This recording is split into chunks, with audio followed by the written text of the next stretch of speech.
நீங்கள் பார்த்துக் கொண்டிருப்பது AJK டிவியின் புதுவை மாலை. வணக்கம். புதுவையில் சட்டம் ஒழுங்கு நிலைநாட்ட காவல்துறை அதிகாரிகள் கடும் நடவடிக்கை எடுக்க வேண்டும் என்று மத்திய இணையமைச்சர் நாராயணசாமி வலியுறுத்தியுள்ளார். புதுவையில் அடுத்தடுத்து வெடிகுண்டு வீச்சு சம்பவம் நடந்து பொதுமக்கள் வெளியே வரவே பயந்து அச்சத்தில் உறைந்து போயுள்ளனர். மேலும் பல்வேறு கட்சியினரும் அமைப்பினரும் புதுவையில் சட்டம் ஒழுங்கு சீர்குலைந்து விட்டது என்று கடுமையாக விமர்சித்து வரும் நிலையில் மத்திய இணையமைச்சர் நாராயணசாமி காவல்துறை ஐஜி ரன்வீர் சிங் கிருஷ்ணய்யாவை சந்தித்து பேசினார்.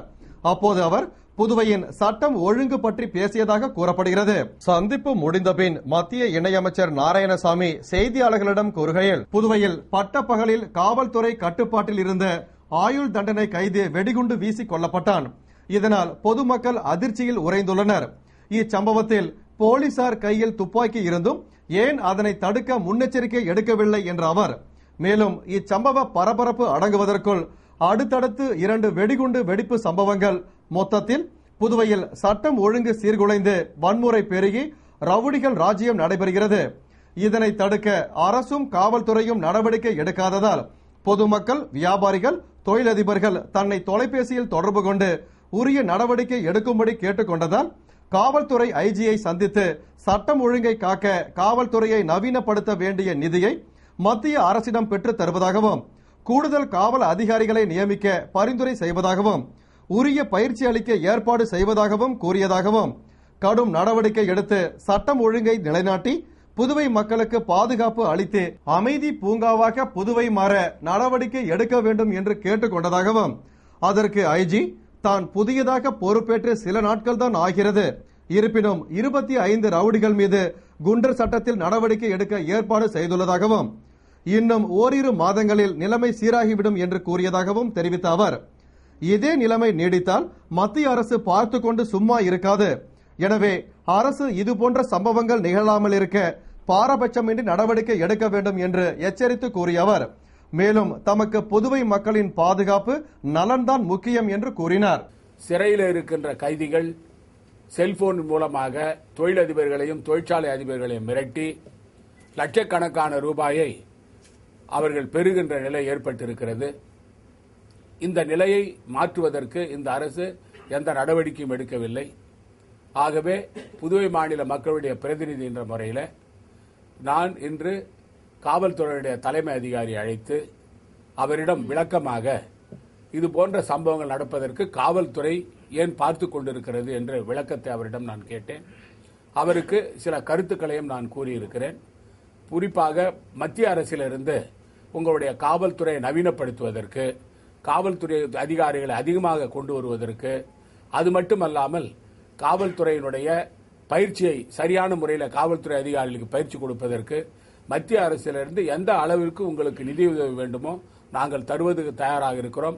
ஆனால் சட்டம் ஒழுங்கை பாதுகாக்க வேண்டிய கடமை உங்களுக்கு இருக்கிறது என்று அவரிடம் வலியுறுத்தி கூறியிருக்கிறேன்.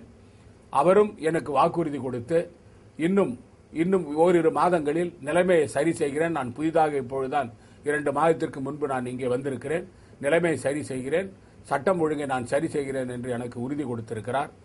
புதுவை மாநிலத்தில் தொடர்ந்து இந்த நிலை நீடித்தால் மத்திய அரசு பார்த்து கொண்டு சும்மா இருக்காது.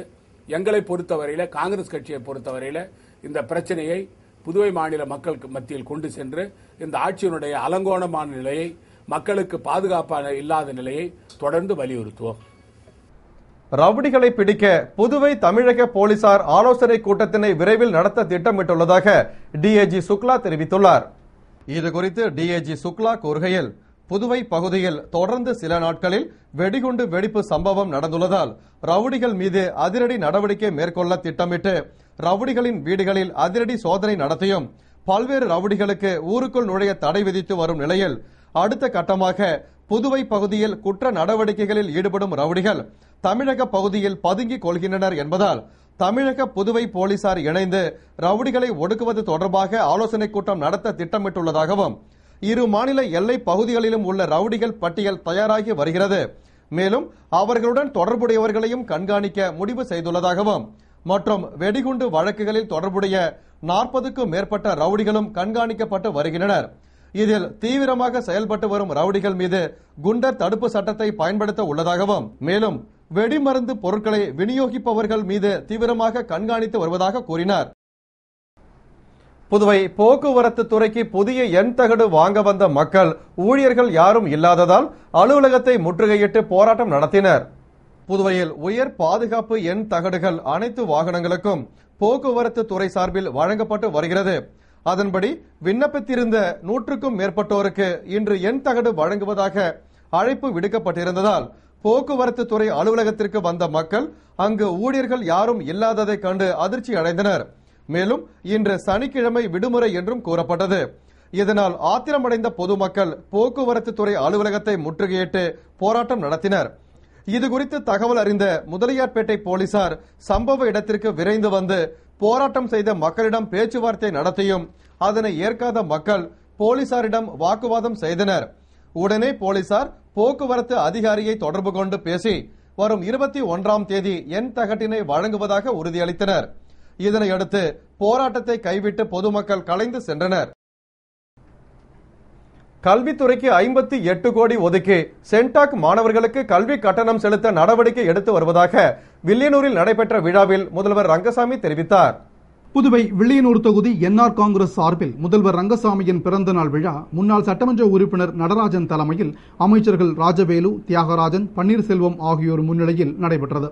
இளைஞரணி சரவணன் வரவேற்று பேசிய விழாவில் முதல்வர் ரங்கசாமி பங்கேற்று 10 பேருக்கு தட்டுவண்டி, 10 பேருக்கு தையல் எந்திரம், 2000 பெண்களுக்கு புடவை மற்றும் மங்களம் வில்லியனூர் தொகுதியில் 10 மற்றும் 12ஆம் வகுப்பு பொதுத் தேர்வில் முதல் 3 இடங்களை பிடித்த மாணவர்களுக்கு ரொக்கப் பரிசும் சான்றிதழும் வழங்கி பேசுகையில், இந்த ஆட்சி மக்களுடைய ஆட்சி என்றும் தங்கள் ஆட்சியில் ஊழலற்ற சிறந்த ஆட்சி நடக்கும் என்பதால் தான் மக்கள் தங்களை தேர்ந்தெடுத்தார்கள் என்றும் மக்களின் நம்பிக்கையை காப்பாற்றும் வகையில் நேர்மையாக செயல்பட்டு காவலர் தேர்வில் நேர்மையான முறையில் காவலர்களை தேர்ந்தெடுத்ததாகவும், மேலும் வில்லியனூரை துணை நகரமாக மாற்ற ஒரு விளையாட்டு அரங்கமும் IRB போலீஸ் பட்டாலியன் அமைப்பதற்கும் நடவடிக்கை எடுத்து வருவதாகவும் மற்றும் கல்வித்துறைக்கு 58 கோடி ரூபாயை ஒதுக்கி சென்டாக் மூலம் தேர்வு செய்யப்பட்ட மாணவர்களுக்கு கல்வி கட்டணத்தை செலுத்த நடவடிக்கை எடுத்து வருவதாகவும் கூறினார். இப்போ நம்ம புதுச்சேரிக்கு வரைந்த பாரத பிரதமர் அவங்க சொன்னாங்க, புதுச்சேரி ஒரு கல்விக்கு ஒரு மையமா இருக்கு, கல்வி கேந்திரமா இருக்கு அப்படின்னு சொன்னாங்க. படிக்கிறதுல என்ன நினைச்சாலும் படிக்கலாம், அது மாதிரி கொண்டு வந்திருக்கோம். அதுவும் பிள்ளைகள் நல்லா படிச்சா ஒரு நல்ல வளர்ச்சி வர முடியும். அந்த வளர்ச்சி புதுச்சேரியில் இருந்து கொண்டிருக்கின்றது. புதுச்சேரி நல்லா படித்த பிள்ளைகள் இப்பொழுது வெளிநாடுகள்லாம் வேலைக்கு போயிட்டு அந்த குடும்பம்லாம் பெரிய வளர்ச்சியை பெற்று வருகிறார்கள். அதுதான் ஒரு நல்ல கல்வி கொடுக்கணும். பெருந்தல் காமராஜர்னா ஒரு நல்ல கல்வி பிள்ளைகளுக்கு கிடைக்கணும். அந்த கல்வி புதுச்சேரி இப்போ நாம் கொடுத்து கொண்டிருக்கின்றோம். இலவசமாக பிள்ளைகளுக்கு கிடைத்துக் கொண்டிருக்கின்றது. இலவச திட்டம் அத்தனை வீடு கட்ட திட்டத்துக்கு 4 லட்சம் ஆதரவு மக்கள் கொடுக்கணும், 2 லட்சம் பிற்படுத்த மக்கள் கொடுக்கணும். அதை சரியா பயன்படுத்தி வீடு கட்டணும். குடிசை வீடெல்லாம் கல்விட மாறணும். அதுதான் என்னுடைய முக்கியமான என்னுடைய அரசுடைய நோக்கம். ஊர வீடெல்லாம் கல்விடாக மாற வேண்டும். அதற்குரிய அந்த திட்டத்தை மக்கள் சரியாக பயன்படுத்திக் கொள்ள வேண்டும். அதையும் அந்த பணத்தை கொடுக்க போறோம். 2 லட்சம் பிற்படுத்த மக்களுக்கு, ஆதரவு மக்களுக்கு 4 லட்சம். அந்த திட்டத்தின் மூலமாக வெகு விரைவிலேயே எல்லா வீடுகளும் கூரை வீடுகளும் கல்வீடாக மாற வேண்டும். அதற்கு அந்த நிதியை உதவி பெறுகின்ற மக்கள் சரியான முறையில் வீட்டை கட்டி முடிக்க வேண்டும் என்பது அப்படிதான் என்ற எண்ணம். அந்த திட்டங்கள்லாம் சரியா சென்றடையும். அந்த திட்டத்தின் மூலம் மக்கள் பயன் பெற வேண்டும்.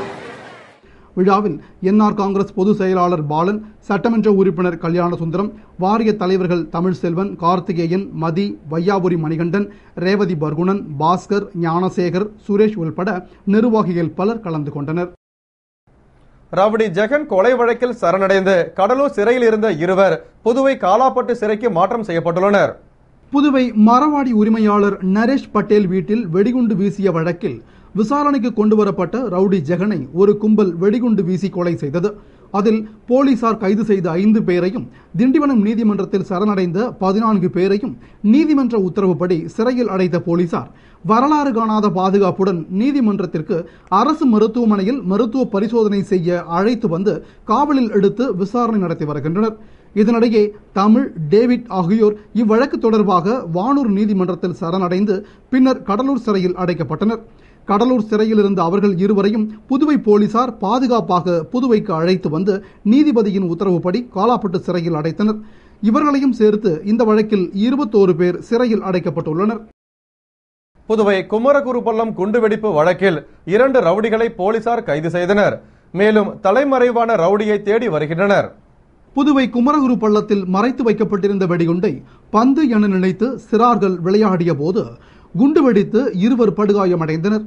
இதுகுறித்து பெரியகடை போலீசார் நடத்திய விசாரணையில் ரவுடி மொந்தசங்கர், டிடி என்கின்ற பிரபு, கருப்பு சுரேஷ் ஆகியோர் வெடிகுண்டுகளை பதுக்கி வைத்திருந்தது தெரியவந்தது. உடனே எஸ்பி ராமராஜு உத்தரவின்படி இன்ஸ்பெக்டர் அங்கப்பன் தலைமையிலான போலீசார் தனிப்படை அமைத்து தேடியதில் பொம்மையார்பாளையம், குயிலாப்பாளையம் சாலையில் முந்திரி தோப்பில் பதுங்கியிருந்த பிரபு, சுரேஷ் ஆகிய இருவரையும் கைது செய்தனர். விசாரணையில் தங்களது எதிரிகளை கொல்ல முயல் கூண்டில் வெடிகுண்டுகளை குற்றவாளிகள் மறைத்து வைத்திருந்தது தெரியவந்தது. இதில் சுரேஷ் மீது கொலை உள்ளிட்ட 4 வழக்குகளும், பிரபு மீது அடிதடி ஆயுத வழக்குகளும் உள்ளது தெரியவந்தது. பின்னர் அவர்களிடம் தீவிர விசாரணை நடத்திய போலீசார் நீதிமன்ற உத்தரவுப்படி காலாப்பட்டு சிறையில் இருவரையும் அடைத்தனர். இதுகுறித்து எஸ்பி ராமராஜு கூறுகையில், குற்றவாளிகள் யாராக இருந்தாலும் பாரபட்சமின்றி கைது செய்யுமாறும், பொதுமக்கள் அமைதிதான் முக்கியம் என்றும் முதல்வர் உத்தரவிட்டுள்ளதால் குற்றவாளிகளை இரும்பு கரம் கொண்டு அடக்குவோம் என்றும், சந்தேகப்படும் இடங்களில் வெடிகுண்டு இருக்கிறதா என்று தொடர்ந்து சோதனை நடத்தப்படும். மேலும் தலைமறைவான மொந்தசங்கரை விரைவில் பிடித்து விடுவோம் என்றும் கூறினார். புதுவையில் எஸ்பி பைரவசாமி தலைமையிலான போலீசார் ரவுடிகளின் வீடுகளில் தீவிர சோதனை மேற்கொண்டு வெடிகுண்டுகள், ஆயுதங்கள் பதுக்கி வைக்கப்பட்டுள்ளனவா என சோதனை செய்தனர். புதுவை காவல்துறை உயர் அதிகாரிகளிடம் முதல்வர் ரங்கசாமி ஆலோசனை கூட்டம் நடத்தியதன் எதிரொலியாக வெடிகுண்டு சம்பவங்கள் இனிமேல் நடக்காதவாறு ரவுடிகள் மீது கடுமையான நடவடிக்கை எடுக்குமாறு போலீசாருக்கு டிஐஜி சுக்லா உத்தரவிட்டார். அதன்படி குண்டர் சட்டத்தில் நடவடிக்கை எடுக்க முயற்சி செய்து வருகின்றனர். மேலும் தொடர் குற்ற செயல்களில் ஈடுபடும் ரவுடிகளை ஊருக்குள் நுழைய தடை விதித்தும் வருகின்றனர். இந்நிலையில் கோரிமேடு காவல் நிலையத்திற்குட்பட்ட வினோபா நகரில் ரவுடிகளின் வீடுகளில் தெற்கு எஸ்பி பைரவசாமி தலைமையில் இன்ஸ்பெக்டர்கள் வீரவல்லவன், பாலகிருஷ்ணன் மற்றும் போலீசார் அதிரடி சோதனை நடத்தினர். அதன்படி ராகுல், பிளமன் ராஜா, பிரவீன்குமார், ஜீடு உள்ளிட்ட ரவுடிகளின் வீடுகளில் வெடிகுண்டுகள் மற்றும் ஆயுதங்கள் பதுக்கி வைக்கப்பட்டிருக்கிறதா என சோதனை செய்தனர். இந்த அதிரடி நடவடிக்கை ரவுடிகளின் மத்தியில் கலக்கத்தை ஏற்படுத்தியுள்ளது. இத்துடன் செய்திகள் நிறைவடைந்தன. வணக்கம்.